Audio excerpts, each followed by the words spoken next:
Greetings, fellow investigators, and welcome back to our video podcast, Into the Darkness, where my friends and I play the Call of Cthulhu role-playing game. I'm your host, Tom Rayleigh. Our campaign is The Curse of Nineveh. It was written by Mike Mason, Mark Latham, Scott Dorward, and Paul Fricker, and it's available from the Chaosium website. I'm the GM, and this is episode 31. Our recap will be given by John Byram as his character Felix Matthews. So without any further delay, let's continue our journey into the darkness. John?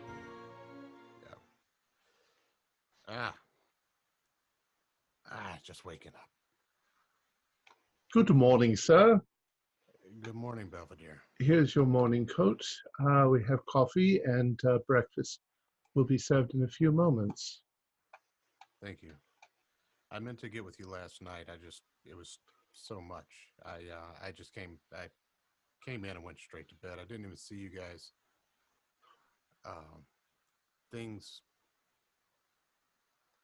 have gone bad, Belvedere. Oh, yes, sir. You told me about the incident with the cats, as you described it, and the loss of two of your friends. Yeah, and possibly a third that can't go on, although she wasn't really a close friend. Yes. Still, you don't want to see anybody get hurt. How did it go with your other comrades? I don't know. I don't know if they believed me or they didn't. I think they were starting to come around right at the end, but you know, after a while, you can only throw so much to someone and expect them to believe it, especially with it being that out of the way. I did go ahead and show them everything. Indeed, sir. Here's your slippers. Ah, thank you. The Alka-Seltzer. The fizz, indeed, is fantastic. I think I'm gonna go today. I'll go dry today. It's been a lot. Been a lot over the last few days, and starting to wear on me. Yes, indeed, sir. Allow me to make everything as comfortable here as possible for you. Thank you, Belvedere. You remember where? You still remember where all the paperwork is, right? Yes, of course. Okay, good. Be sure everything is that I brought the gifts from William. Make sure that everybody is still ready and armed, because things are far from over. I say so, indeed. And we'll make sure that we don't have any cats around. Yeah, I would hope so. I'd hope so. Right this way, sir. Yep. And here's your breakfast, please. Your napkin. Mm. Enjoy, sir. Yes, thank you. Ring. Matthews residence. Oh, yes, sir. Who's this? This is Audrey Lancaster's. Is Mr. Matthews at home? Ah, Miss Leicester. Just a moment, please. Sir, Mrs. Leicester is on the phone. Yeah, I'll take that. Hello? Mr. Matthews, I trust you're well. I'm awake and well. You'll be astonished to learn, or perhaps you won't. We've had another blasted break-in at the museum. Someone has stolen some of the photographs of Mr. Punchin that Mr. Meems was working on, and it seems as though they know exactly what they were doing. Do you think you can get the your friends from the club and drop by? I can. I'll go pick up Longton and Munden, or Well, Patrick's here, of course. Munden, I'm sorry, and Albright. I heard that he was making his ways around the club again, so maybe he's come out of that fog that he was in. Well, that is good news. You all know so much more about this business than we do, so I'd appreciate your advising, as it were. Right. It's going to take me a little bit, but I'll be there. I'll be there by noon. Yeah, Mr. Lumpkin's office will know wherever we are. Okay. Thank you. We'll talk to you then. All right. And within a few hours, Matthew, Felix, and Fuller, you both arrive back at the Wentworth Club. I'm sorry, you're going to the museum. You go to the museum.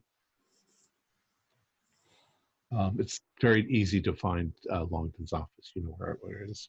Right. Patrick, do you want to tell them about Mr. Punchin, or shall I?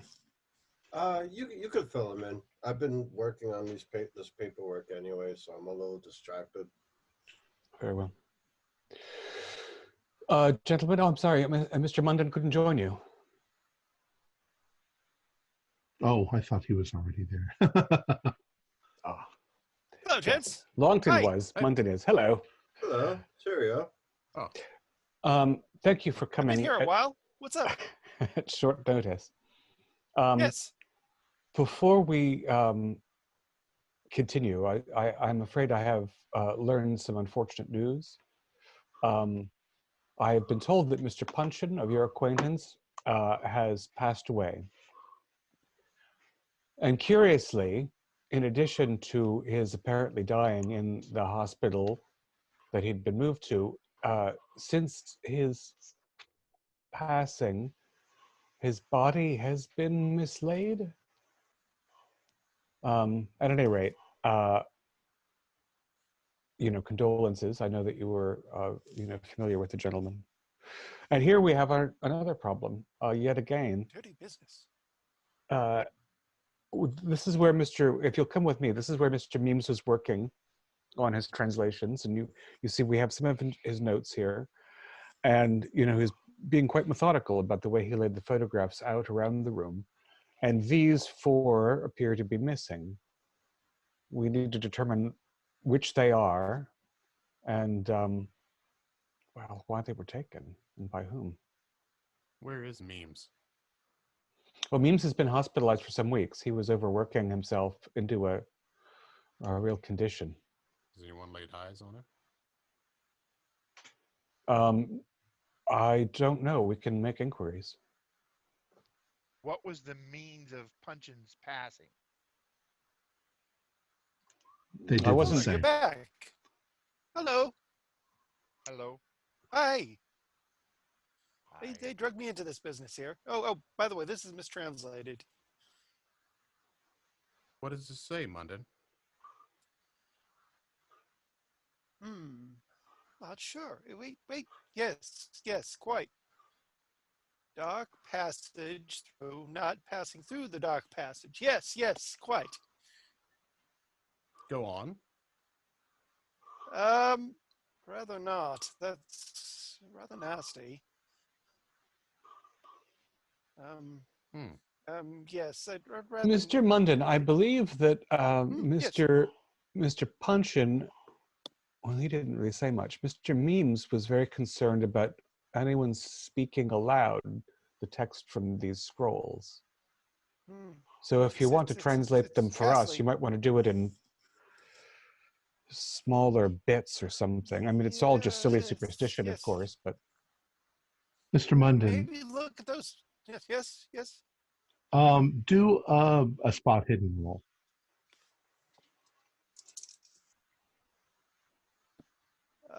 That'd be hard.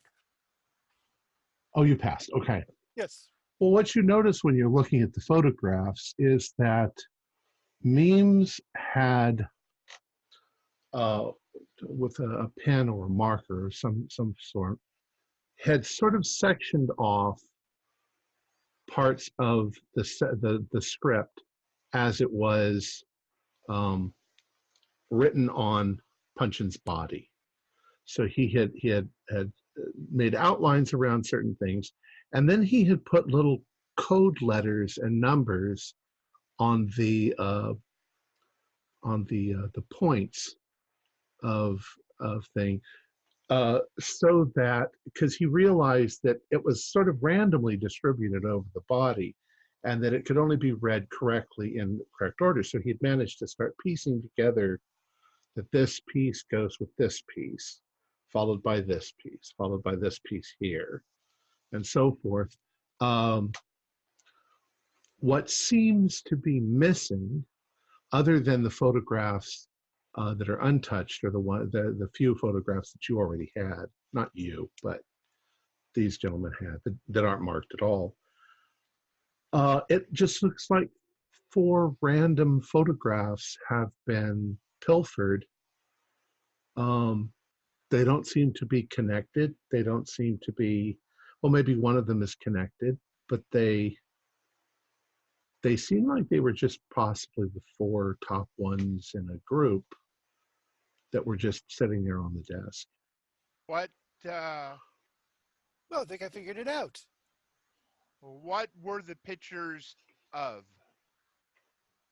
They were pictures of Punchin's back or side or His back? leg. I'm just trying to figure out if it's a hard to reach area that these are pictures from, like we had to shave his head. No, not necessarily. They were clear pictures. It looks like they just took them, what was on the top here. It doesn't look like there was any rhyme or reason for them to select the photos that are missing here. Question for the GM. We didn't Looks like an opportunity. Did we give him the complete set of pictures, or we had left some out? Well, first of all, your We set did of leave pictures, them out. your set of pictures was never complete. Okay. But you did hold some of the pictures back, and you never gave them to Memes. But now you have produced them. I believe that Felix gave them to Audrey. Right, but they didn't go to Memes. No. Okay. Yeah, we were always too uncertain about his stability to give him the complete set. So the mystery is why these particular 4, but at glance, it doesn't make any sense why these particular 4. They weren't in order. Looks like they just grabbed them. It's like they just grabbed them. Memes was examining these photos. What did these 4 photos represent? I mean, was it a piece of script that you remember? It was part of the what would have ultimately been the scrolls of infinite darkness or something like that. Mm-hmm. What are the states of Memes's notes? Does he have a book in the office where he was translating, or did that go away with him to home? He does. That was locked in his safe. If you need access to it, Audrey can probably knows the combination. I want to also call whatever the equivalent to HR would be and see if I can get his home address. Whose home address? Not the guy that died. The Memes's. Memes, right? That's not a problem. Audrey can once again get that. Audrey is partly in administration, so of the museum, so she knows everybody. I was wondering about that. Do I answer directly to Patrick Longton? Is that the chain of command? You answer to anyone who's a curator. Yeah. Right. Yeah. So yes, I'll speak to the ladies in the office, and we can get you the information on Mr. Memes. I'll see if we can find out where he is in hospital and if he's available to speak as well. And I'll go and chat with the ladies, because that's what we ladies do. Okay. So you leave to go. After opening up the safe so that they can look at or his cabinet or whatever, wherever Memes's notes would be. All right. You find the notes. They're fairly extensive, and you can see that his writing became more and more erratic as he went on. So they're all dated, but as the dates ascend, his scribbling becomes more and more scribbling, and he was obviously mentally under distress, if you will. There are also a number of spots in there where he says, do not read this aloud under any circumstances. The curse is real. Given that I do not want to have it inscribed upon my own flesh, is there anything illuminating in the text that we look at?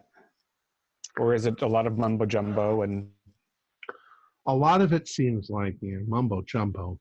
The English translation is very difficult. His first transcription of it is mostly phonetic in what would have been Assyrian, at least best guess what Assyrian would be at the time. It seems to say a lot about bringing about a new age by releasing some sort of great power that is Nabu.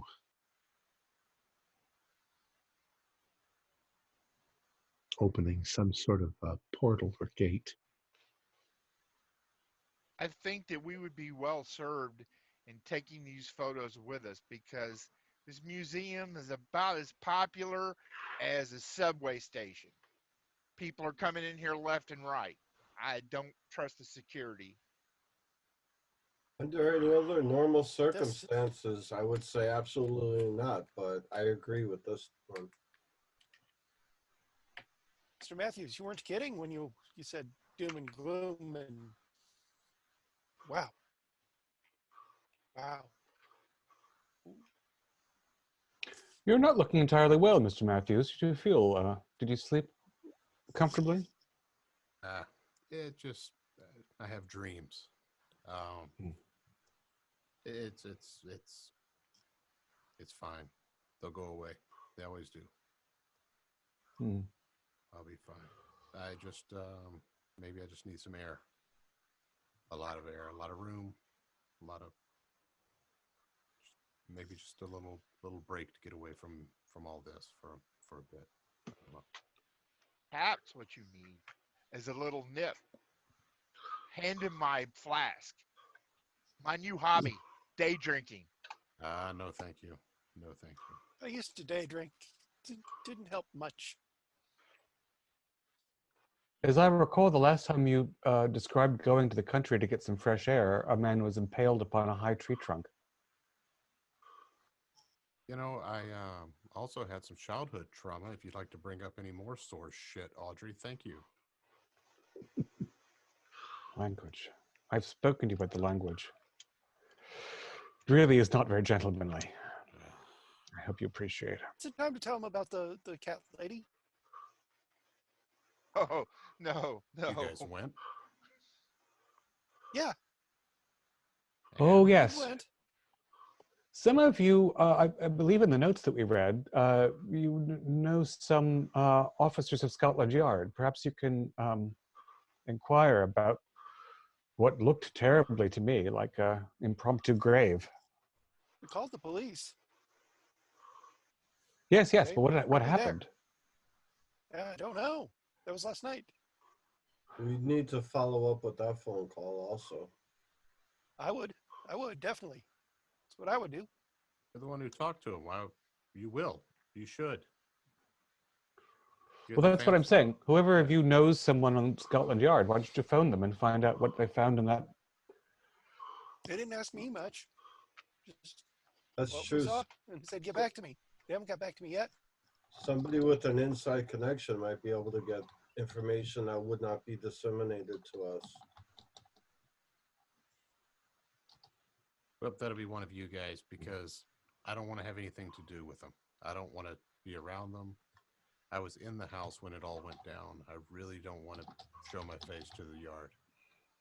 Well, Munden, you made the initial call. You should be the one to follow up, I would assume. That makes sense. I guess I could, but I don't really. All right. Right on. I'll go make that call. Just use my phone right here. Oh, phone. Yes, phone. Good. Thank you. You have a phone in Mr. Memes' office? It's most regular. I was thinking we were in my office. Use Mr. Memes. Oh, we could go back, yeah. Oh, yes. Sure. It's likely that whoever the secretary would be would have a phone, but the people in their offices probably wouldn't have direct phones. In any case, you make the call. Do a luck roll, Mr. Munden.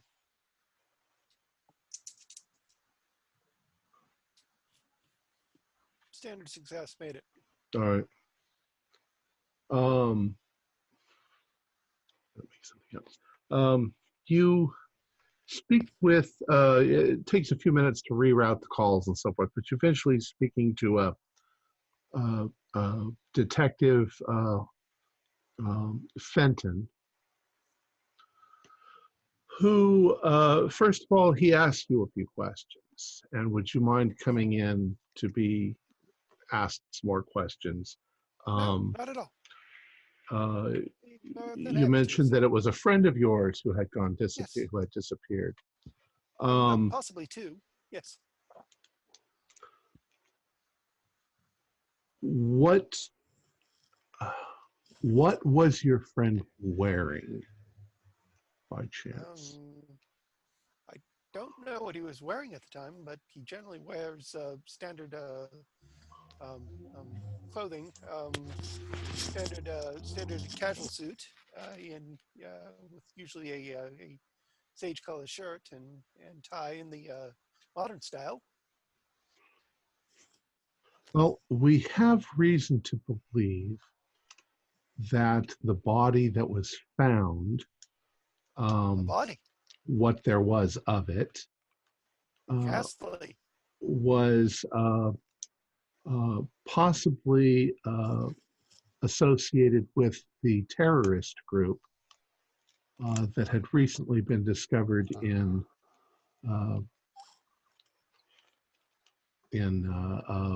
London. Would have Do any you of know those, any? Do you by chance know anything about these Children of Tranquility? Can't say that I do, other than they were caught underneath the British Museum. Like they were saying that they were being tunneled in. You read that in the newspaper. Something? Yes. Well, I don't think that it's your friend. You'll have to keep looking for your friend then, unless your friend was an Iranian terrorist. Iranian. Oh, crazy times these are. The Iranians are going about. Next, it'll be the Iraqis. Anyway, that's the gist of your conversation with the police. Should never let them left the empire. Not at all. We should have kept administration control, sir. And as far as the what's going on with Mrs. Lewis, it's none of your business. You're not really. No. involved, I wouldn't. Yes. All right. Well, I'm going to go over to the people, tell them what happened, and say yes. They say one of those Iranian terrorists that were discovered, that you all had discovered, was involved, and was what was left in the grave. It was a grave. That is dreadful and also very suggestive. They must have thought that Yes. that she had the eye as well as you did. I wonder whether the cats dug the grave for her. Not only that they said something about not troubling the miss of the house. They seemed rather adamant about that. That damn house should be burned to the ground. It's a lovely house, even if it is kind of disheveled. Nothing wrong with a little disheveled. It was a handsome home, and I don't think those cats should be bothered. I don't think they're malicious. Bother a cat. You don't think they were malicious? Oh, I'm sorry, Mr. Albright. Cats. You know, I one of them spoke to me, you see. I just think that they shouldn't have been, pestered. What's that all about, Archie? When you were in the back, finding that unmarked grave, I was on the porch and one of the cats spoke to me. Which is perhaps the only reason I give any of your ridiculous stories any credence whatsoever. And what does a cat say? And it just told me that she wasn't at home. And I would have thought I was just, it was an idle thought, but I asked it a question aloud and it seemed to respond. How peculiar. I would have thought a cat would have asked for fish. These Maybe cats you seem get it- extremely self-sufficient. By which I do not mention that they were probably chock full of your good friends. I would like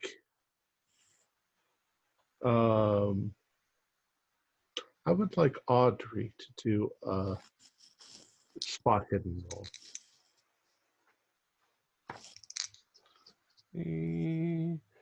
36 is a normal success. Okay. So as you're sitting there talking with the others, you're very serious about what you're saying to them. And as you're saying it to them, you look around and you realize that Felix is not there. That at some point he slipped out. Gentlemen, your friend Mr. Matthews, did he mention where he was going? No, I did see him leave. Where did he go? This would not be the first occasion in which he was caught wandering around the museum without authorization, would it?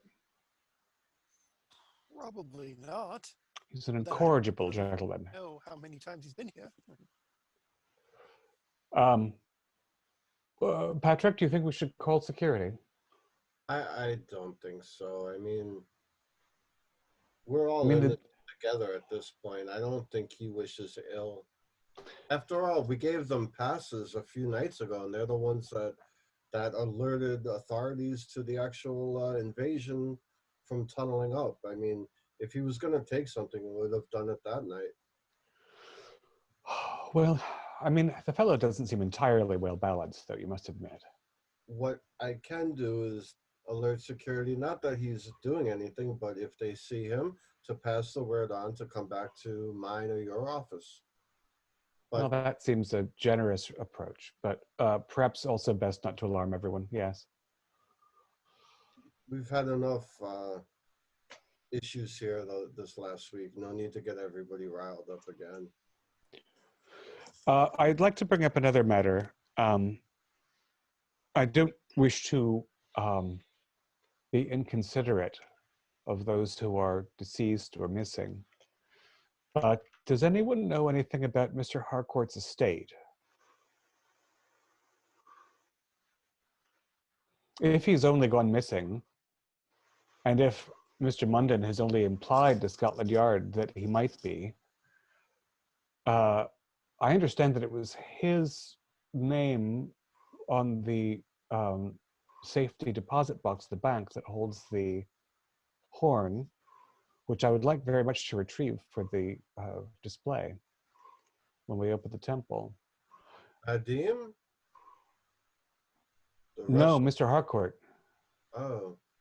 Mr. I don't know anything about that. Gamontov bought it at auction, but he only took the empty box home, as I understood, and it was Mr. Harcourt who deposited it to the Bank of London. Did he have it? Was there a secondary key, or is there someone we can speak to? We might, well, No. Felix seems to be pretty nifty at getting into places like unfortunately, Audrey, but maybe that will come to our advantage in this case. The locksmith has been by, just so you know. Excellent. 28 pounds. 28 pounds, but it's a much better lock. I think we could somehow see for the museum to reimburse you for that. We could file it under something. I appreciate that very much, Patrick.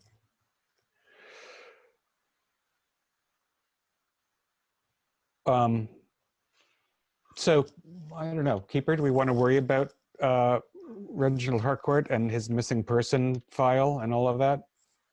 Or should we expedite things with a second key or something.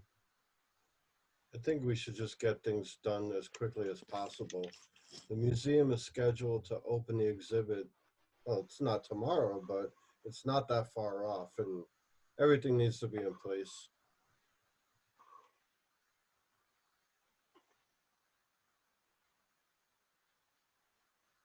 I'm sorry, was there a question for me? There was. Do we want to expedite the matter of the safety deposit box, or do we want to play through that? I think you need to play through it. Okay. So, well, I guess my concern there is that if he's a missing person for 24 hours now, it's going to take a couple of days before he could, it's going to take a while before he can be declared anything official. And then we have to get family, and I don't know how that works. Right. Or we break into Harcourt's house and find the key. I don't know what. I just don't want to derail things unnecessarily for some side adventure that's completely manufactured. No, you can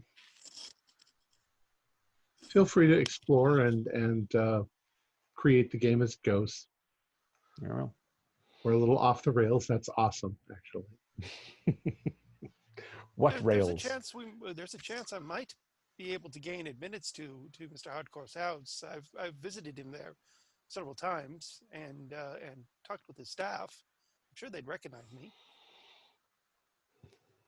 Yes, that's promising. And it would be a good idea to inform the staff that Mr. Hardcore is missing. Well, indeed, and perhaps the authorities as well.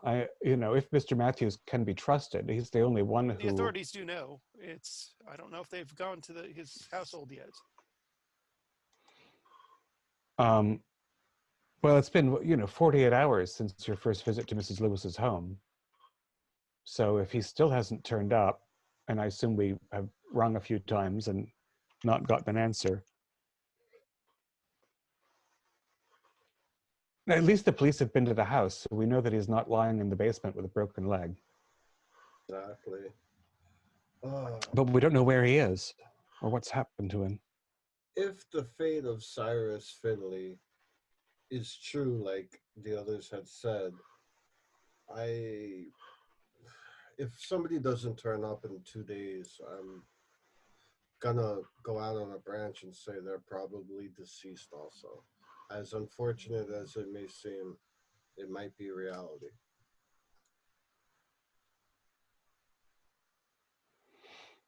Well, yeah, I mean, I'm afraid we have to assume the worst at the very least, under the circumstances, what with the violence that has already occurred.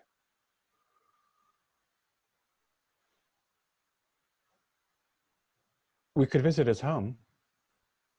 Well, actually, there's no real reason to do that. We can go to the police department, expedite getting the horn back. The police will not turn over a safety deposit box key. Excuse me. Is it not stolen property? Does it not belong to the museum? Then we would need stolen from same? It's not as though we have a bill of lading, I'm afraid. And then we'd have to go, we'd need to get a barrister and see the courts. And Okay, then in that case, I have a receipt for the horn. It was bought with my money. Bingo, good sir. Oh, that's a very good point. Yes. He was just holding on to it for safekeeping for you. Ooh, I'm getting a little bit like that Matthew's character.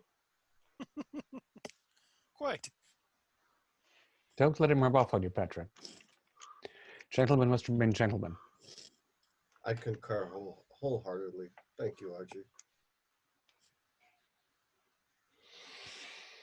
Well, I would say let's have a visit to Mr. Harcourt's house, and then we can take it from there. Well, there's also the question of the Eye of Lamatsu. Do we believe that this Philip Church actually holds it at this point? If the cat lady didn't have it, that was the only other resting place for it. I mean, her belief, as I understand it, was that he had arranged for it to be stolen or had stolen it himself.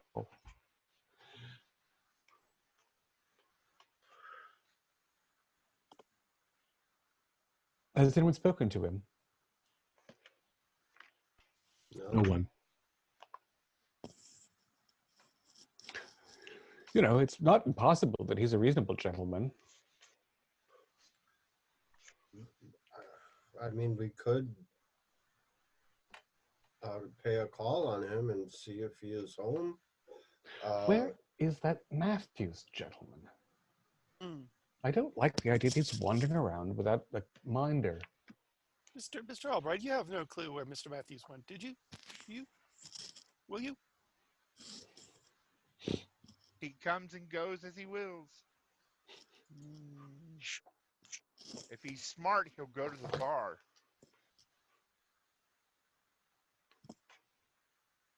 Well, So, which So what- bar? Closest. The British Museum bar. It's next to the gift shop. I don't know about that, Mr. Albright. He looked a bit as though he weren't entirely recovered from yesterday's indulgences. Know that I'm standing right here. As I was speaking to you, Mr. Albright. We should probably mention that Fuller's got scratches on it. I mean, rather nasty red scratches. Probably stitches. I don't mean to be indelicate, Mr. Albright, but some of the stories that your friends have told me seemed a little preposterous, and yet you seem to have been rather scraped up yourself. What exactly did happen in Mrs. Lewis's house? I wouldn't believe it, and I lived through it. But you do believe it, because I you was lived through it. there. Did you see what happened to Mr. Albright, Mr. Harcourt? No, he went upstairs, disappeared. Last I saw him, he was on the stair landing, and I never heard from him again. But we know what happened. We know what happened to our other compatriot. Mr. Finley? Yes. And you really think that, you really are saying that ordinary house cats? Hundreds of cats. Maybe thousands of cats. It's all Wow. so unrealistic. It's hard to believe, but then again, He's not here, is he? no. It oddly fits. Mr. Munden, the constable you spoke to didn't say anything about the way in which the child of tranquility that they found, how his met his end. They said what was left of him, suggesting quite that he was, well, not in a full state, as it were. I wonder how they identified him. And what does that tell us? For one, it tells us that the children of tranquility are still looking for the other pieces. Or maybe they were looking earlier, and this one chap happened to run afoul before his compatriots were captured. That grave was fairly recent. It couldn't have We been. saw no grave when we were there. That's all I can say. Perhaps it would do us well to find this Mr. Church and see if he has it before the cats come again. Fuller, do an idea roll.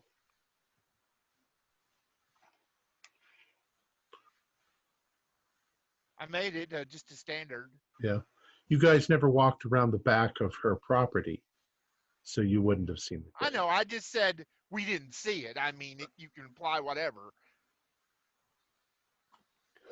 Well, it seems to me, in order to reacquire the stolen artifacts, we have to approach this church fellow, and we have to make some sort of arrangements about Mr. Harcourt's effects. Unless,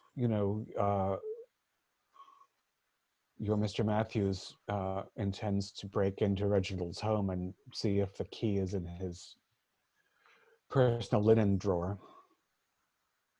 Anything is possible with that gentleman.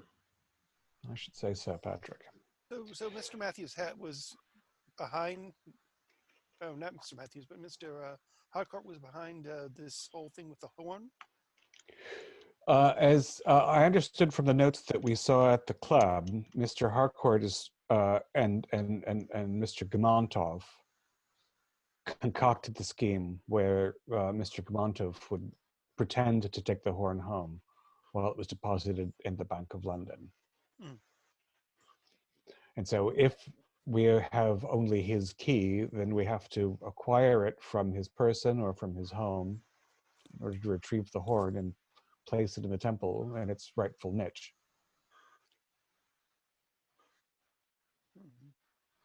I don't Honestly think Never mind. that horn will ever see the inside of this museum. And why is that, Mr. Albright? It was here once. Yes, once. And we've recovered so many other artifacts. We've recovered the And yet, you The still golden have Naboo. break-ins.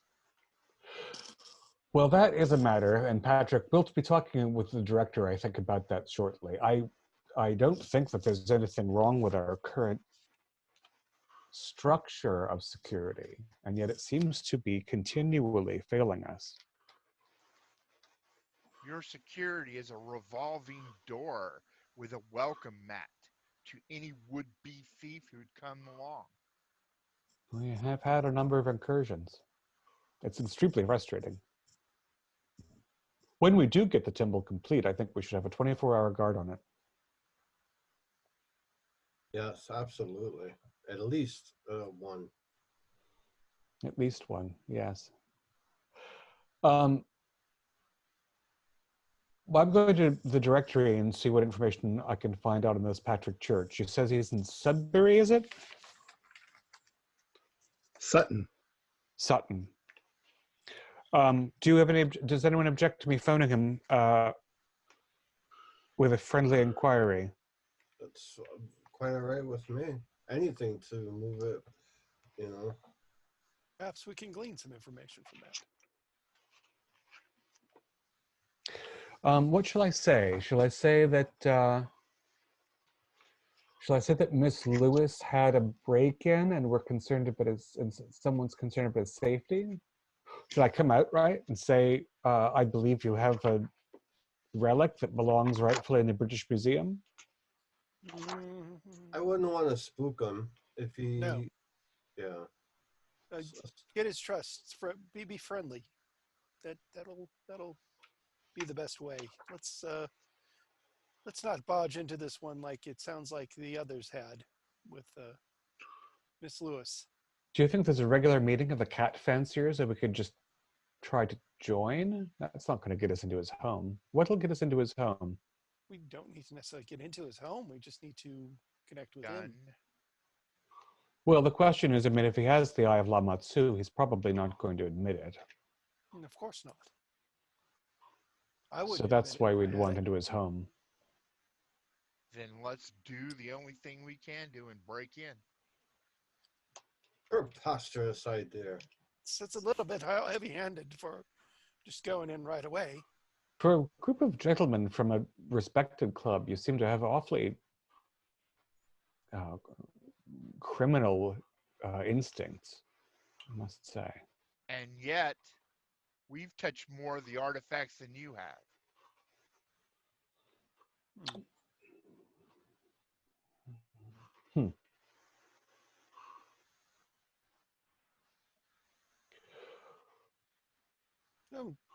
Mr. Albright,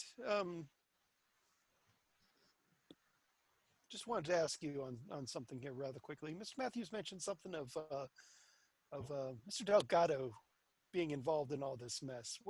Is there anything you could enlighten us on, perhaps more than what Mr. Matthews had said? He really didn't touch on it very much.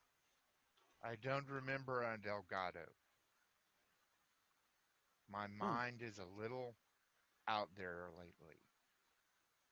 Fair enough. Fair enough. Just thought I'd ask. All right. So, what are your plans? We'll say that this conversation has taken you quite a while. You've looked over the stuff that you have. You've discussed what you're going to do, but what are you going to do?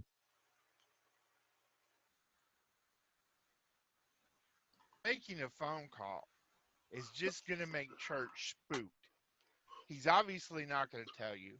He's holding stolen property, so I don't really see breaking into his house as all that criminal. I mean, he is a criminal himself. Why don't we just get the yard to raid his place? Quite. That's a capital idea. And Let the then people the who eye keep their will hand- sit. Then the eye will sit in the evidence room for a year or two. Well, Audrey and I can commission some facsimiles of the missing items, put them into the exhibit, and open up bingo bango. And within a year, you'll have the eye. Yes. Idea rolls. For those of you who are there. Ooh, hard. I have an intelligence of 90 and I still failed. That's what I was going to say. I have a 90 intelligence and I got a 97. Well, I got a 93, so I'm smarter than you are. All right. If you call Scotland Yard and tell them that you think somebody might have something in their house, would you please go raid them? They won't do it. They will question what you are doing. But Mrs. Well, Lewis, the you're cat right, lady, Mr. said he Albright. had it. You're quite right, Mr. Albright. We need to get some more information on this whole matter before even considering that. So, Mr. Munden, you've already found errors in Mr. Memes's translation. Quite. Not too many errors. It's only more arrangement errors than outright errors. He was actually very thorough, except till the end here when he was getting a little sloppy. And with these photographs that Patrick culled from your collection, we can probably complete the translation. But that still won't bring us the scrolls, which we would like to put in the temple. Do you have any idea where the scrolls themselves might be? I have no idea. No clue. Then we should move forward either with Mr. Church or with the key to the safety deposit box. I would go with the try to work the key first. We could probably work within those means and then perhaps figure out a way to approach the situation with Mr. Church. I've phoned Mr. Harcourt and he hasn't answered. None of you have seen him. Mr. Matthews thinks that he vanished. Has anyone been to his home? That's what I'm saying. I think maybe we should stop by there and see what's going on. Especially if he has vanished, he might be there. Perhaps hiding. Perhaps he's injured. Yes, at home. Let's go to Mr. Harcourt's. What say you? But before, we'll say that about 2 hours has gone by with your discussion. And as you're just getting ready to go do something, in walks Mr. Matthews. Oh, you guys are still here. Mr. Matthews, where have you been? What, are you writing a book? I have things I do. I have a life outside of this museum. Oh, quite. Yeah. You know, you expect a great deal of trust from us, Mr. Matthews, and yet you seem to Do offer I? nothing in return. Do I ask for a whole lot of trust, Miss Leicester? I think so. You tell us preposterous tales. You That expect me turned to out take to it. be true. You violated my personal privacy. Let's just hear the man out. He did apologize. I'd like to hear him out. Where were you? Where have you been? I went to the psychiatric hospital.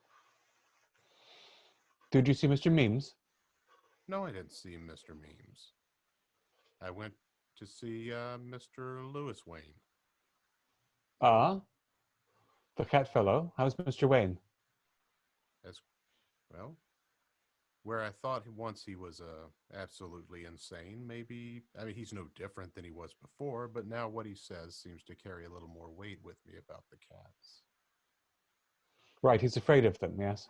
Yes, very much so. Philinophobia. And, yeah, and he's afraid of cats. And for the most part, nothing's really changed.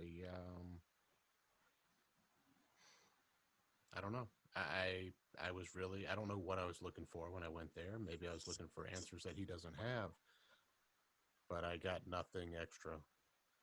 I got nothing more than what we learned when the group of us went there. So I but see. I had to get out of the room with all the relics. It was the walls were. It felt like the walls were closing in on me. I was starting to panic, and I thought it best I just leave. So. Quite. I understand panic. More of your shell shock, I see. Well then, we were just about to go to Mr. Harcourt's residence and see if we could, if he is at home, and if not, what we can determine there regarding retrieving the key to the safety deposit box, which contains the horn. As I understand it from the notes in the club, he was the last person. He was the person who opened the account with the safety deposit box to hide the horn. Yeah, he was. We can go if you'd like. I'd like to make sure that he's not at home. And also the other fellow, Lewis is. Oh wait, he's part of the Cat Fanciers Club, though. I was just thinking church. We should also go see church, but I don't really want to go to a house that's filled with cats again. No. And I think that he might have a few. Well, he's a cat fancier, so I suppose it would be only logical. I guess I could wait in the car. But Mr. Munden mentioned that Mrs. Lewis was a servitor of Bast. You don't think that church is as well? Could be. It could be a whole cult of them. He managed to steal it from her. I wonder how. Audrey, you're starting to sound like them now. Let's go to Harcourt's and see if we can. Let's see if he did leave that key somewhere. And so we shall. May I make a suggestion before we leave? Just came to me. If the issue is going to this cat, what's the gentleman's name? I can't remember. Who's other cat? Philip Church. Mr. Church. Yes, quite. This Mr. Church. Perhaps we could get him away from his domicile into an area where there wouldn't be any issues with his cats. Okay. What's it called? I read a novel about that. Neutral ground. Yes, quite. Neutral ground. Yeah, sure, that'd work fine. We want to do that after we go to Harcourt's? Quite. Yes, sure. Okay. Sure, quite. So I'm gonna go ahead and get in the car, and we'll see here. Get in the cab. And so this is the famous Chatton wagon. Out of curiosity, Tom, since I was indisposed last week, did they retrieve Finley's body from the house? You don't know. You haven't really been talking to the police, so you kind of just curled up into a ball. Well, I mean, she was seriously injured herself. She might have even died. She's in the hospital.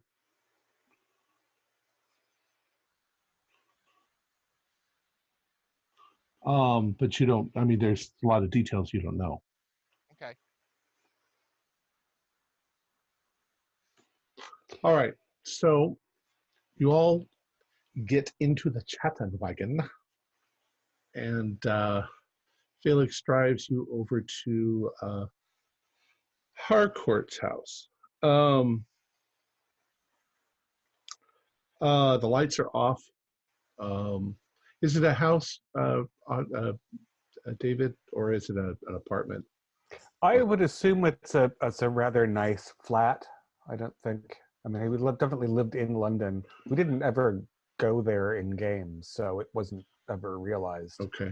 Would there be other part of a tenement with other people, or? You know what I picture actually is something like Downing Street, where it's pretty low. Everybody's got a separate door, but the buildings are shared. So there'll be an upstairs tenant and a downstairs tenant. Okay. But they won't, they're all separate residences. All right. So we'll say Harcourt's is a downstairs tenement. There is an upstairs, but that's somebody else. But it's a nice area. I also don't really have any sense in 1926 whether somebody could be well off and not have staff of some kind. I just don't know that factually. Maybe Harcourt liked cleaning. Or had someone in once a week, but didn't have anyone living in. Right. I take a lot of meals at the club, so I don't need a cook. So. All right. So you arrive in the front of where the flat is. Most of you haven't been there, but there it is in front of you. The lights are off. It's now late afternoon.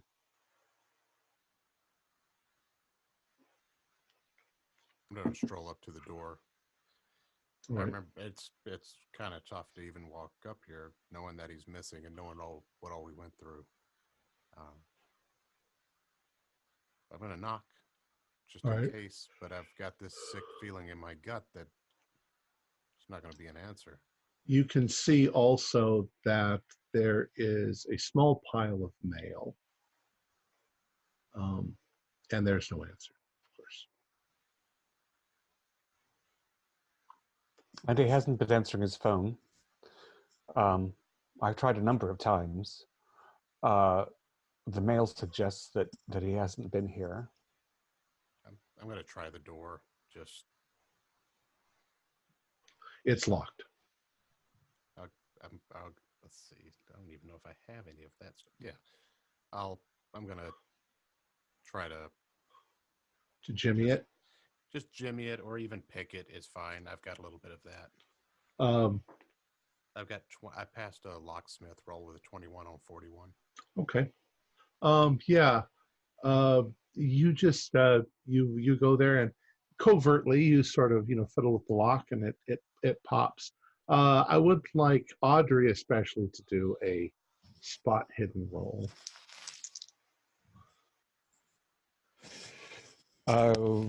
Regular success, 55. All right. You see that he tries the doorknob and it's locked, and then a second later he tries it and it's not locked. After some, so you see that he did something. Mm-hmm. Oh, Would you guys give me just a minute? With no answer. He was my friend. You just give me 1 second, and I kind of scoop up all his mail and put it in a nice, neat stack. And I go in, I turn on a lamp, set his mail down on his table. He might be coming back, but I still have that. I've just got that sick feeling that I'm not going to see him again. It's a rather simple flat, some nice, simple furniture. He has a bureau, not a bureau. Is it a bureau? Like with a roll top with, where you put your correspondence and your mail and your stationery. Yeah, something like that. And it's got other stuff on it stacked up. That's where you set the mail. And other than that, the room is chilly. The heat hasn't been on. There are no odd smells because he didn't keep food here usually. Look at the doorknob, and specific areas in the flat that would be common for hands. Do we see anything like fingerprint powder stuff? Are you going in? Yes. I'm following right after Felix and hurrying from room to room in case he's somewhere here injured. I was gonna stand in the doorway and just, I don't All really right. have a purpose to be there. I'm You gonna don't see separate any. You myself don't and- see any kind of powder or anything like that. It doesn't look like anybody's been in here. And the bed hasn't been slept in. Oh, correct. And maybe there's a potted fern in the corner that's really dry. The aspidistra hasn't been watered.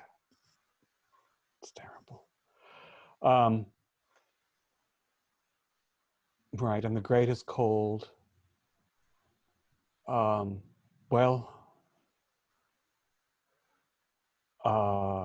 Wherever he disappeared to, he's not here, clearly.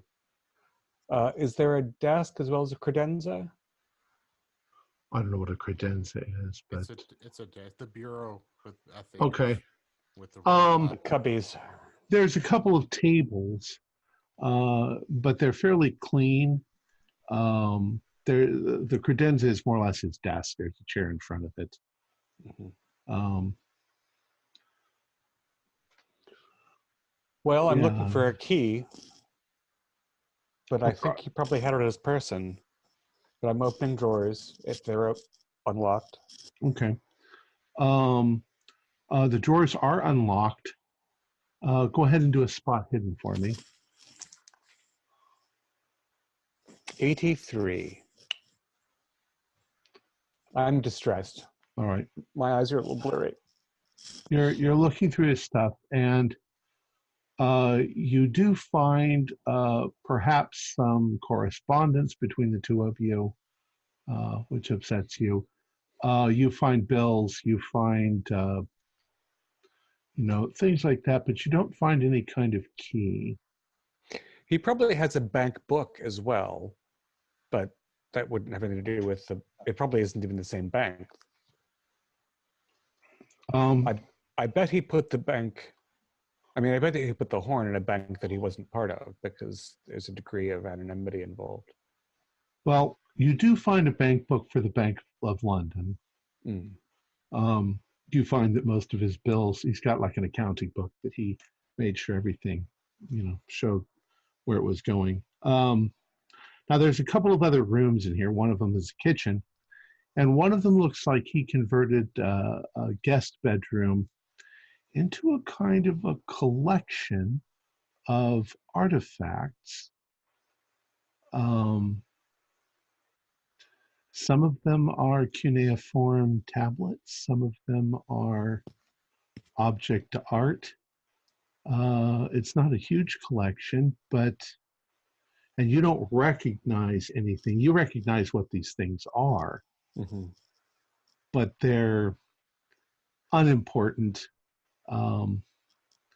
interesting pieces, but things that you wonder how he would have obtained these.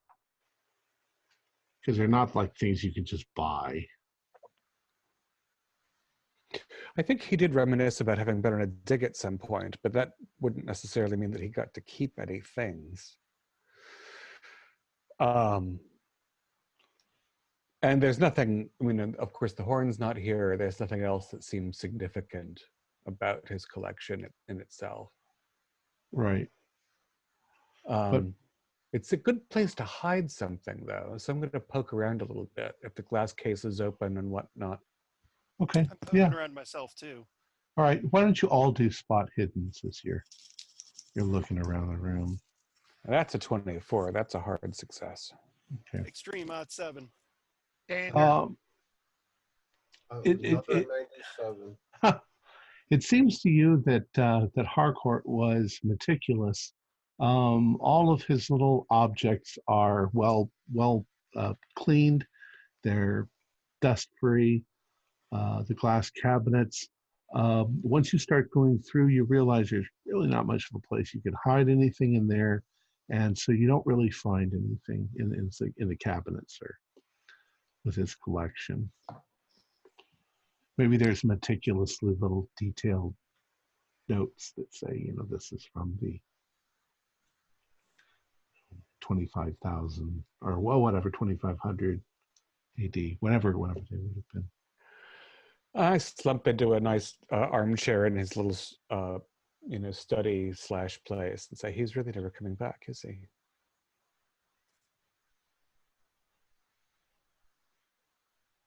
I see her, and just like you pat her on the shoulder, being nice. That's all. And I turn to walk away. All right. So we'll say after you're there for an hour or so, there's not that much to go through. Are there any keys at all? Probably not. They're probably all in one key ring. Yeah. Was on his person. In his pocket, probably. Actually, we'll say that you find like a mailbox key or something like that. But other than that, you don't find any kind of safety deposit key or anything. Well, Mr. Matthews, Mr. Albright, you knew him for a longer period than I did. Surely there's someone you could find to inform that he's missing. Yeah, we'll make a report. Get back to the club. I saw him go into a room. That was the very last thing that I saw him do. We were at the top of the stairs in the Lewis house, and he walked into I'm guessing it was a bedroom. It was one of the doors, and then things went absolutely crazy. So, I know this doesn't help, being that we can't go, I can't go to that house and point it out, but. Well, and, the police have been there now, so we know that he's not in that room. Yeah. He's just gone. You're going to have to sift through the litter box. Excuse me.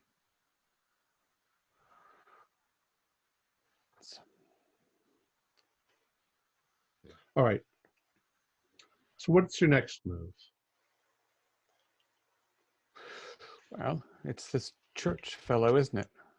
That's all we have left is this church fellow for now. That's it.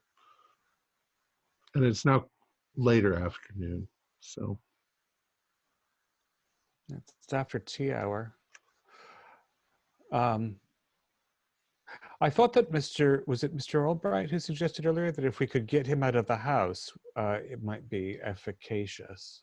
It was me. Munden said something about that. It was Munden, yes. Sorry, Mr. Munden.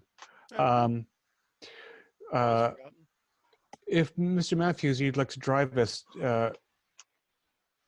we can try on the way to concoct a story that I can lure him out with while you ransack his home for the stolen artifact. I can't go to his house. He's got cats. Well, he's a cat fancier. That doesn't mean he owns cats. It would be. Well, you're right. He might just fancy them. It is worth a shot. Also, or you could try to lure him out, take him to some low public house. I'm sorry, I don't know of any of those, Miss Leicester. All of my places are mostly above board.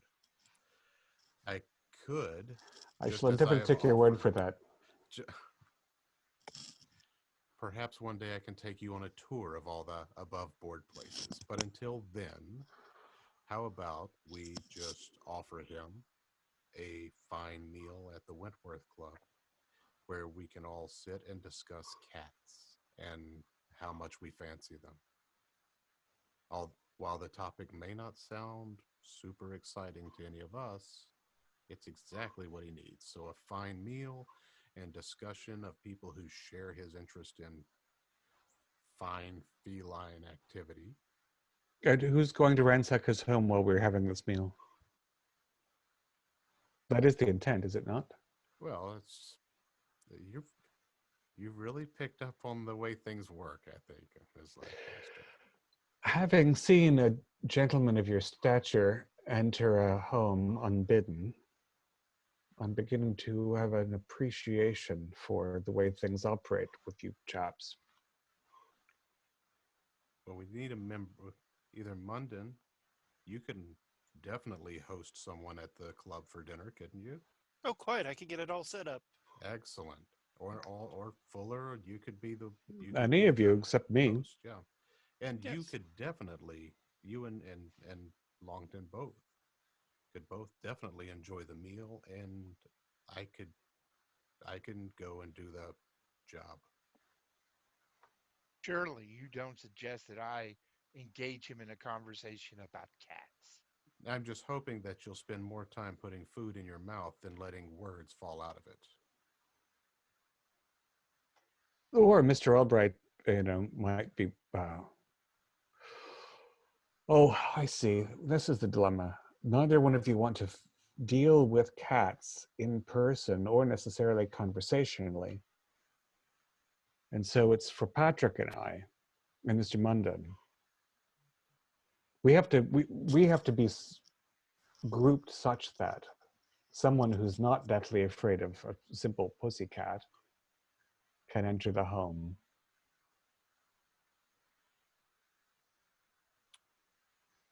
I'll go. I'll tell you, I'll get into the house. Mm-hmm. Unless there's a ton of cats there. Yes. And if there are cats there, perhaps they'll speak to me. That's right. If I'm nice. I'm willing to burn down the house and then sort through the ashes for the gem. I don't think the Eye of Lamatsu would be well served by arson. No. Thank you very much. Very well. Fuller, I'm very happy that you're feeling better and that you've rejoined us.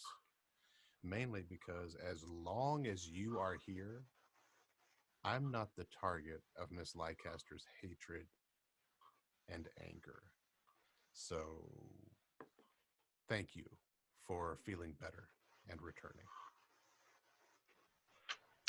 I think I've actually shown a great deal of patience and self-restraint. I think you have too. You've done a great job.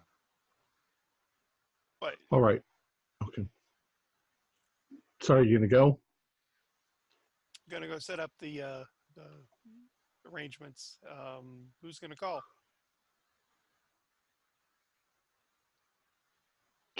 You don't want to arrange the meal. I mean, you don't need to make reservations for a meal at Wentworth Club.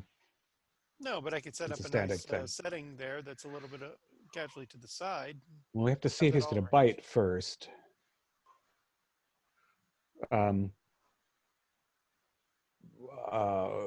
Who's feeling charismatic? Actually, Miss Leicester,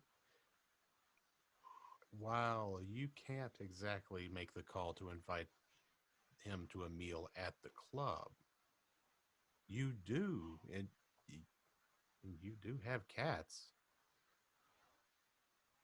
So, out of any of us, you may be the best suited to speak to him and hold the conversation during the dinner. I may need to do the job alone. Which would make sense because I'm not much of a conversationalist. I know nothing about cats. Absolutely nothing. Munden at the dinner because he's he's hardcore member that's not wanting to burn anybody's house down. I guess you could put it that way. Yes, Yeah. quite. All right, I can say that I'd like to set up a cat fancier society in my district, and I'd like his wisdom as an experienced organizer of a cat fancier society. And I offered to host a dinner at the club for you and your guest. That's perfect. Today is rather short notice, but we can try. Let's try. All right. And I do fancy cat barbecued with a little crow juice on the side. Crow juice. All right. What is crow juice? Is that some sort of cocktail? So we're moving forward with the dinner arrangements? I think we are. I think we might as well do that from the club. The call would be received from the club. All right. So you've gone back to the club, and who are you going to call? Setting up a dinner, a private dinner, is extremely easy. You just tell Sykes what you guys need and when you need it, and that's fine. The only odd question is, will there be ladies present? Because it depends on where they're going to set it up. Yep, there will be. There'll be at least one, and we assume that Philip Church is single because he's a cat fancier. But he might have, a lady to bring. I shall take care of all the in-meeting affairs. Make sure you let them know no cats are allowed at the club, though, if he wants to bring one. Well, Right. that end of the whole thing is extremely easy. I need to know what your interaction is. How do you get a hold of Mr. Church? I was going to call him. I was just looking at Audrey Lancaster's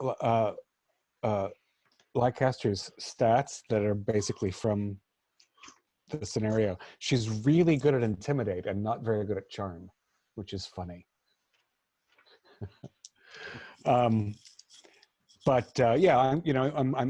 the premise is that I'm phoning that I want his advice about running or starting a cat fanciers guild that my friends at the Wentworth Club are hosting and might be the home of a London cat fanciers. Okay, we're going to have to go through the Auxiliary. whole conversation. Yeah. All right. So you find his number, and you ring, and it rings, and it rings, and it rings. It rings like 5 times, and somebody picks up the phone and says, "Bloody hell, what do you want? Who is this?" Oh, gracious me. Sorry, this is Miss Audrey Lancaster. I was calling for Philip Church. Is this the right residence? Yeah, I'm not taking calls right now. Thank you. And he hangs up the phone. New plan, gents. He sounded Upset. frankly rather cross and uncommunicative. Certainly not in a mood to be enticed to a nice dinner in town. Which makes me wonder, what did he say exactly? He answered something like, "Bloody hell, what is it now?" As though he'd been receiving a number of phone calls. I'm quoting him, my good man, for informational purposes. Thank you. Fair. Dreadful. Which suggests that it might be an opportune time to visit him unannounced. He's under some other distress. Well, then let's go. All right. So it takes you a little while just to drive over to that part of town, to Sutton. You've got his address. And as you are pulling up, now it's a row of flats, not too dissimilar from Reginald's flats. They're single, though. They're semi-detached. And it's a single home. But you realize as you are driving towards the house and you're looking that there is a big black bow on the front door, which would indicate he's in mourning. Indeed. We haven't gotten word that Mrs. Lewis has died, have we? No. Is it a coincidence that he's lost someone? Or do you think he has lost a cat? At any rate, his short nerves. You don't see any cats either at his place.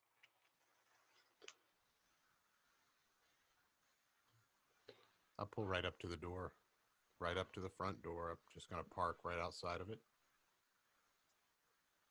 Okay. And I still don't see any cats. You don't see any cats. Not like you saw at Mrs. Lewis's. And there are lights on inside. I'm going to walk right up and ring his bell or knock on the door, whichever he has, right through the black ribbon. Okay. So what are the rest of you doing? Just watching? Yeah, in the car. Although Patrick, I'd like to discuss what we might, what approach we might take to the idea that he has a stolen artifact. I mean, he might be he might be on the defensive, and we'd be able to pounce. But let's see what happens. Well, and just I want your mindset, of course, to be the last time you confronted one of these cat people, people died. Be careful. Direct approach doesn't always work very well. Perhaps the direct approach is not the best approach. Yeah, we need to be cautious in how we. But Felix has already banged on the door. All right. Felix bangs on the door. He bangs on the door twice. There's no answer. But Felix, you think you can hear somebody moving around. You bang on the door a third time, and you hear angry footsteps heading towards the door. The door opens, but only about that much. And there's a gentleman inside. He looks like he's maybe 40. He looks like he has been crying. He is dressed in black. And he opens up the door and he says, "Who the hell are you? What do you want?" I want the cat's eye opal. He slams the door in your face. I tried immediately. As soon as he closed it, I grabbed that doorknob and I try to push it right back open.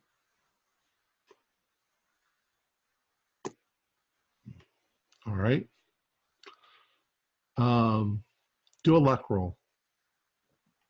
Subtlety. 73 on 53. Failed it. All right. You push it for just a second, and he's like, bloody hell. And he slams the door, and you hear the lock, and you hear the steps bang, bang, bang, bang, bang away.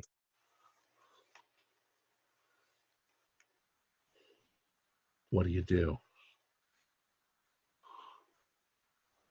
Every one of them is still sitting in the car, aren't they? Yep, they don't know what's going on. Although they saw the door get slammed in your face. I'm going to try to pick that lock. All right. I would like, who in the car is watching? You're kind of crowded in the car, so. I think everybody would be interested in looking. Yeah, but I mean, there's only so many. I don't see you both. Well, you're all of you watching. Everybody do a spot hidden. Who's in the car? The windows are down. Ooh, 3. I failed again. I haven't made one roll. I have a hard success as well. All right. Well, it makes sense that Fuller, because you're expecting something to happen, and Audrey, because you like cats. You see this sort of quick exchange between Felix and the person at the door. The door gets slammed. You see Felix try to jimmy it. You hear the guy inside say something to Felix and slam the door. And then Felix sort of leans down, and you can see him trying to jimmy the lock. But Fuller and Audrey, as you do this, you see something suddenly moving in the yard near the house, near the shrubberies or whatever. And there's one over here and there's one over here, and they're big. They're maybe 7 or 8 feet tall. They're vaguely humanoid, except that they have what look like claws, prodigious ones, and the head's kind of too big. It's kind of fluffy, if you will, but these black shadows are moving swiftly around the house towards the front porch where Felix is. And before you can really react, they move up towards Felix. Now, Felix, as you're jimmying your lock, you hear absolutely nothing, but the porch light suddenly goes out as you're doing this. And as you sort of look up at it, something grabs you from behind. Something comes over this shoulder and grabs you, and this shoulder and grabs you, and digs into your chest, and literally lifts you off the ground.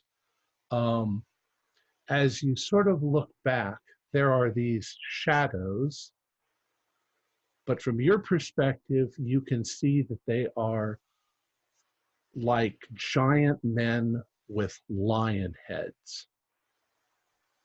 And they're looking into your face, and they fling you back onto the lawn. Do a 1d8 damage.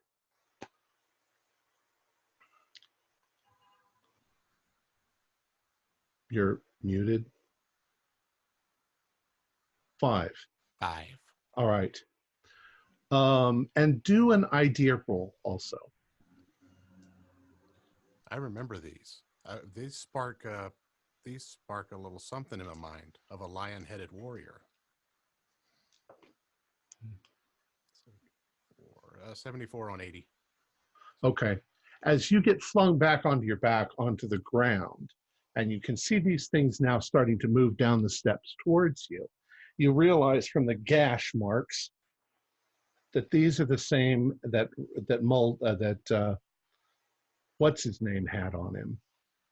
The guy who started this scenario.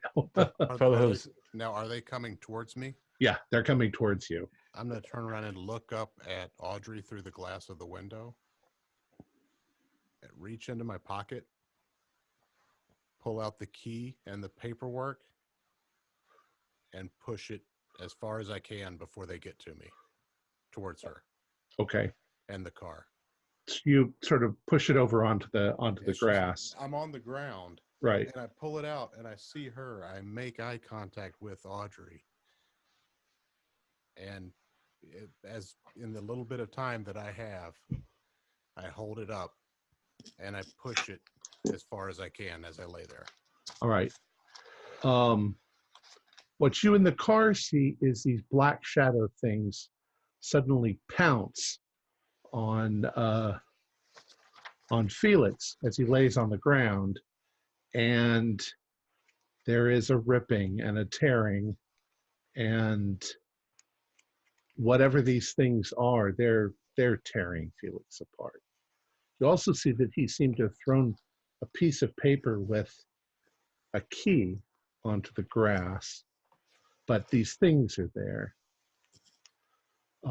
And at one point, the things sort of look up in your direction, and what you can see is glowing eyes, glowing cat's eyes. What do you do? I can think what Fuller will do. I'm probably crying at this point. There's a sudden scent in the chatting wagon. Sand check. Yeah, everybody can do a sand For me check. especially. Felix, I don't think you make it out of this one, so one of them will rip your head off. Yeah, Fail. I failed. I failed it. What's it going to be? I'm not even trying to fight it. I've accepted that was my fate. I think this was suicide by ghost cat, actually. Audrey, I would like you to do an intelligence roll as well. Well, having failed the sand, how much is that? Intelligence, I make normal. Roll 1d4. I'm sorry, and Patrick, also do an intelligence roll.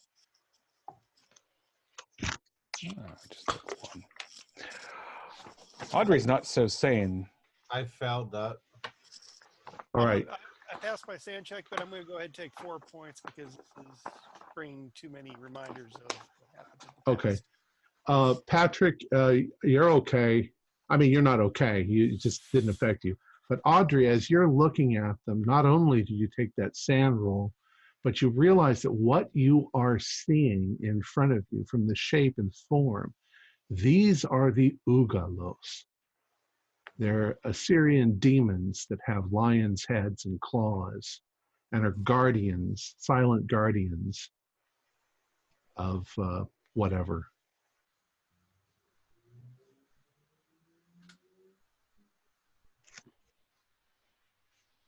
Which also means all the crazy things that people have been telling me are true. So I'm going to take the full 4 points because that's, even though Audrey was not very sane. I don't know why that is, but now she's less sane because things are real. My initial instinct when he was flung off the porch was to throw the door open or run after him. But I think now that there's blood geezering out, as the English would say, I'm just gonna bite my hand and cower and wait for it to end. There are men in black cloaks accosting Matthews. No, Patrick, no. Those aren't men. There are no men here. Plain as day. It's something worse. It's something far worse. Gotta go. I don't know why he We did. gotta go. Got to leave now. Can I shift over to the driver's seat and take off? Sure. Do a drive roll. Do we have the keys? Was the car locked? Or did he throw us the car keys? Is that what he was? Oh, crap. In which case we wait here in terror for the feeding to end.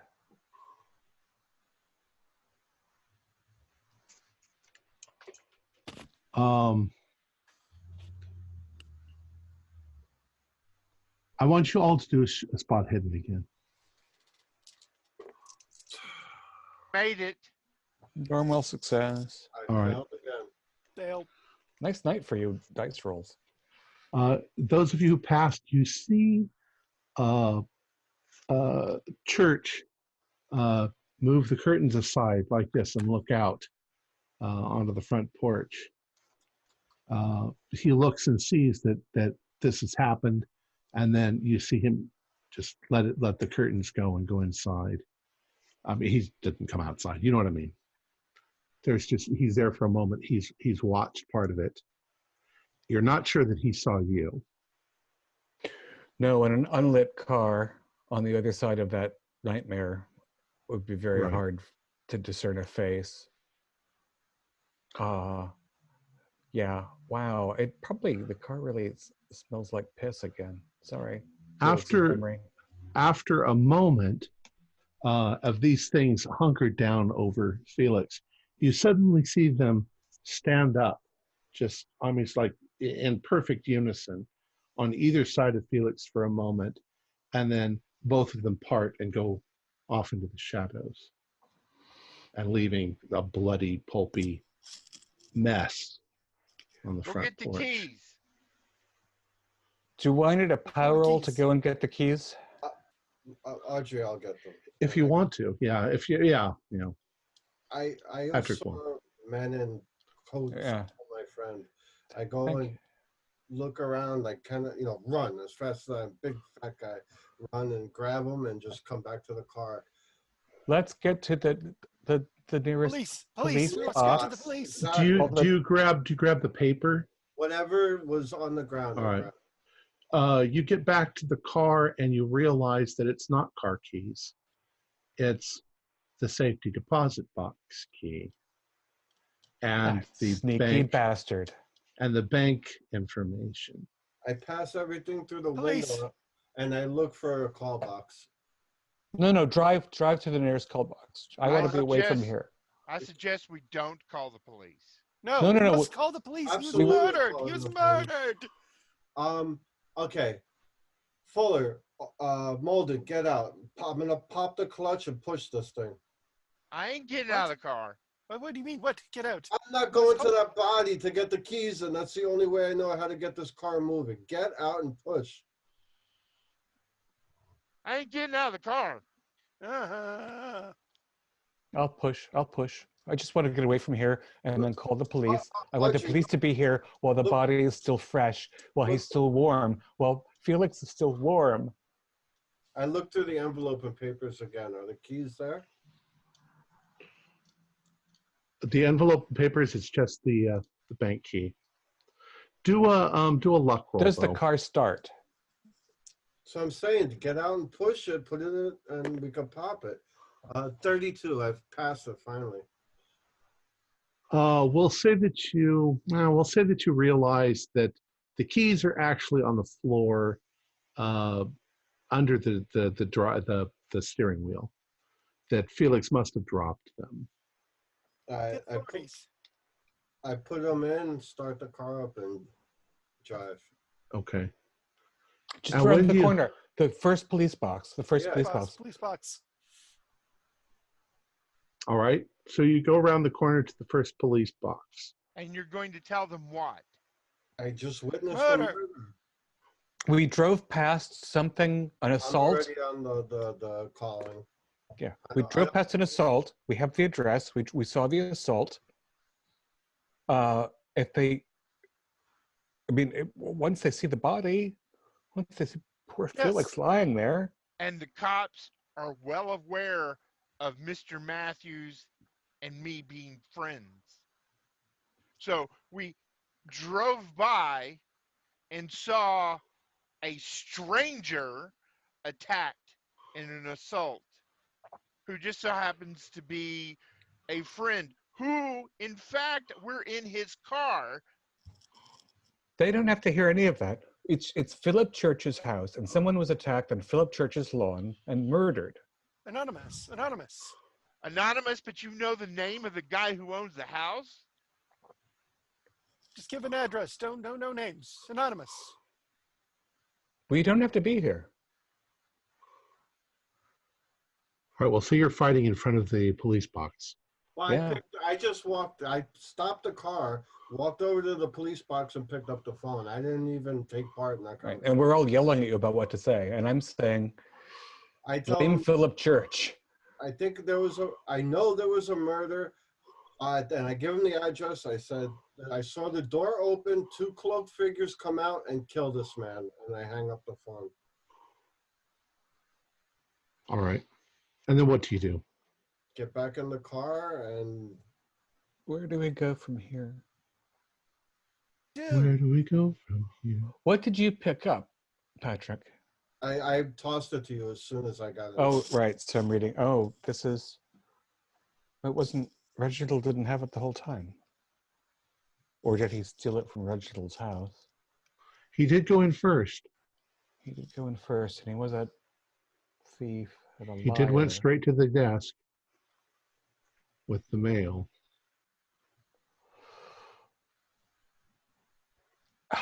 And I thought he was maybe the right one. Blood. All right, where are you guys going to go? What happened? This is murder. Take me to your damn club. I'm joining. I don't think you should be alone. I don't think any of us should be alone. We've got to get away. We've got to get away. Murder. There's murderers out there. Police. And Honestly, I thought you were all mad. I thought you were all mad. Yeah, mad. All as Happening in again. me? It's happening again. No. No. I drive to the club and I'm like looking at them like,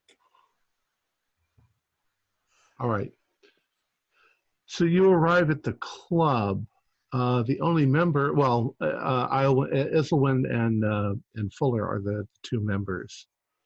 thought- No, Patrick's a member. Oh, is Patrick a member of the Wentworth Club? Yep. Okay. All right, so you all end up at the Wentworth Club. You go up to a private room upstairs.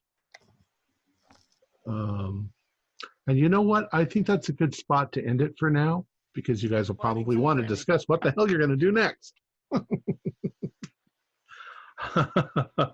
This has been an interesting last few episodes.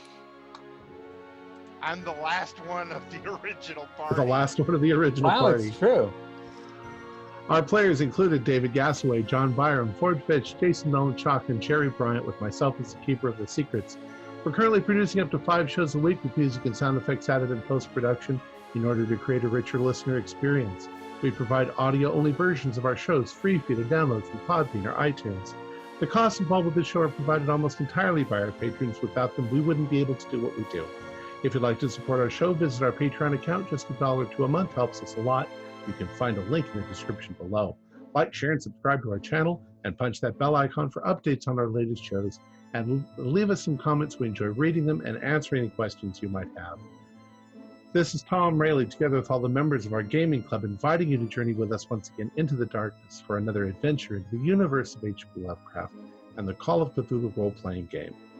Until next time, good luck, good gaming.